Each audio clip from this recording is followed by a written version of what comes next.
For today, we changed away from the narratives of Luke, and on Sunday we'll go back to the stories that come from Matthew on Sunday with the Epiphany. We're moving from the synoptic Gospels, which are stories, very easy to understand and very easy to kind of identify with in our own journey of life. But John's Gospel is mystical. It has second and third level meanings. It's a contemplative thing that you have to be contemplative somehow to grasp it. In the Gospel of John, Jesus is always powerful. The synoptic Gospels tell us a lot about the humanity of Jesus. The Gospel of John speaks more about Jesus' divinity. Jesus is always in charge. He's always powerful in the Gospel of John. Nobody takes my life, he says. I lay down my life and I take it up again. Nobody else takes my life from me. There's no crisis. When he is arrested in the Garden of Gethsemane, it says the soldiers fall down before him. That's his power.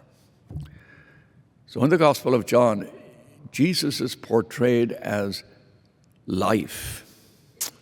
And now when he begins his prologue, which is what we have today, the beginning of the Gospel of John, he says, in the beginning, we're meant to go back to the creation story in the book of Genesis. And the first words in the Bible, in the book of Genesis, are in the beginning. So John wants to go back and say, we're back in the book of Genesis, stories of creation, and now we have a new story of creation. In the beginning was a Word, and the Word was God, and life was given through this in a new beginning. We're being reborn here. Now, after that, it gets somewhat complicated, but it does tell us this. We're at the end of a year, and all the things that we were involved with, they're all in the past now. We're looking at a new year. It reminds us how passing everything is. We'll be writing 2025, beginning tomorrow. 2024 is gone.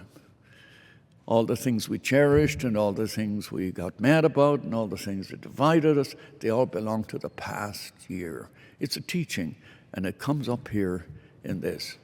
He said there's a mystical side to life. There's an understanding of life which is beyond all the burdens, conflicts, and demands of this life. The demands of every day are here today and they're gone tomorrow.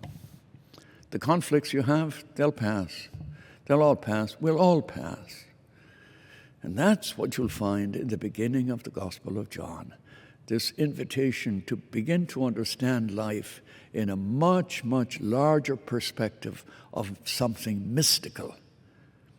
So don't get heavily burdened by the things that are happening now, things that weigh upon us. Somehow we have to find our way through those things and seek a deeper, deeper understanding of how to experience the presence of God in our lives.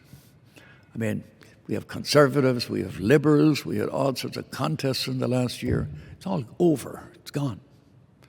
We have to get on with life. And in the beginning tells us that now we are involved in a new creation, a new understanding of who we are, a new understanding of our journey of life. So let the past be in the past. Enter into a new beginning. That's the invitation of the Gospel of John.